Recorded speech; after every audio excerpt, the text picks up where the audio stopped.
J'ai vu le film Happiness Therapy et tant mieux. Le grain de sel de Claire. Vive le cinéma! I'm ready. But you have to have a strategy. I hate my illness and I want to control it. Il est bon de voir que ce que l'on appelle avec légèreté les comédies romantiques peuvent être beaucoup plus profondes qu'il n'y paraît et l'on s'en régale.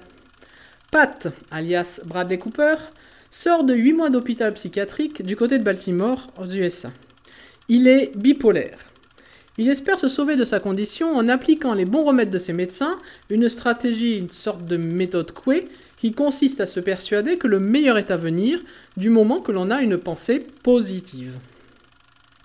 De son côté, Tiffany, alias Jennifer Lawrence, tente de retrouver pied dans la vie après avoir perdu son mari policier qui, lui, est mort en service. What? Hey, what's this? The court said yes. Yeah, but what did the doctors say? I don't feel so angry all the time. L'un et l'autre vont exercer l'un sur l'autre une happiness thérapie pour se sortir des situations douloureuses dans lesquelles ils se trouvent. Voilà donc le pitch. Il pourrait aussi bien basculer dans le roman de gare comme dans une bonne comédie sociale. Moi je prends sans hésitation la voie de la bonne comédie sociale. Ce qui est formidable ici, c'est que le réalisateur a pensé à écrire de vrais personnages. Ils ne sont pas manichéens, ils ont de l'épaisseur, ils ont de la drôlerie, de l'émotion, de la contradiction aussi.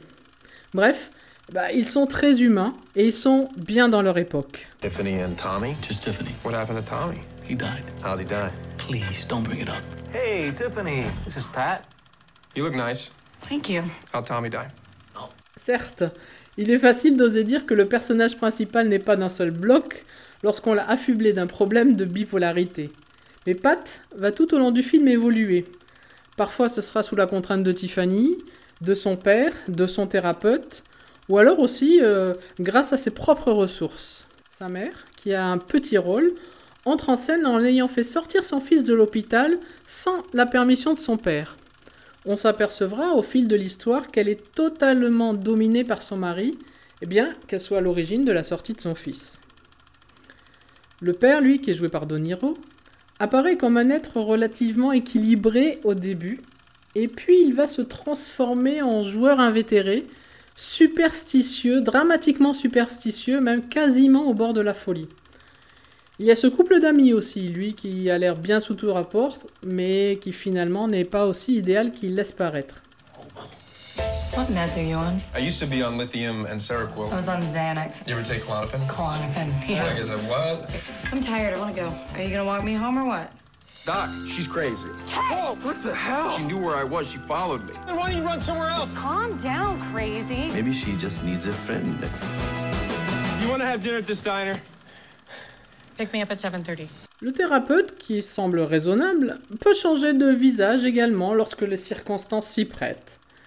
Ainsi, tous ces personnages sont d'une grande humanité, certes un peu barjots, mais finalement, n'est-ce pas une petite déformation humoristique de nos propres travers?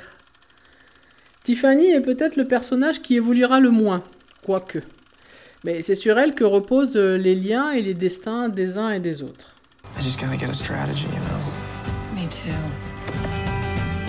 So there's this dance thing. I can only do it if I have a partner. I'm not gonna dance with you. La première moitié du film est beaucoup dialoguée. C'est de cette façon que David O. Russell donne toute la complexité du personnage de Pat, de ses obsessions à sa détermination.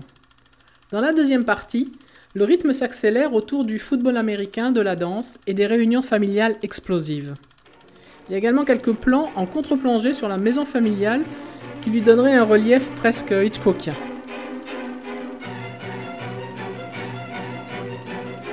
Les acteurs incarnent avec justesse leurs personnages.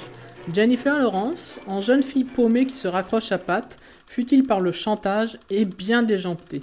Elle le joue parfaitement. Bradley Cooper, en mari aimant et trompé, fils d'un père bagarreur, est lui aussi très juste. Dévalant les rues du quartier au pas de course, enveloppé dans un sac poubelle, il reste quand même sexy. Respectueux du système, il craint de retomber dans l'enfermement de l'hôpital, mais il reste un homme honnête, affrontant les situations de la vie avec une grande part de sincérité et de vérité. Ces scènes sont finement écrites et plutôt bien interprétées. De Niro, lui, en père aimant mais déboussolé dans ses repères et agissant toujours sur la corde raide, maîtrise là bien son rôle. On s'attend souvent à des débordements possibles, mais la force de David O. Russell est de driver tout ce petit monde d'une main de maître pour nous tenir en haleine jusqu'à la fin. I know you don't want to listen to your father. Life reaches out at a moment like this. It's a sin if you don't reach back. This is what I believe to be true. You have to do everything you can. And if you stay positive, you have a shot at a silver lining. Évidemment, la fin est assez prévisible, d'autant plus que le titre nous permet de croire à une happiness thérapie. Alors, après tout, un petit peu de bonheur, ça nous fera pas de mal. Bonne réussite donc pour ce film qui est loin de n'être qu'une comédie romantique comme le laisse supposer l'affiche. Voilà, allez maintenant c'est à vous de jouer, moi j'arrête mon cinéma comme disait papa, et bonne séance. Silver lining.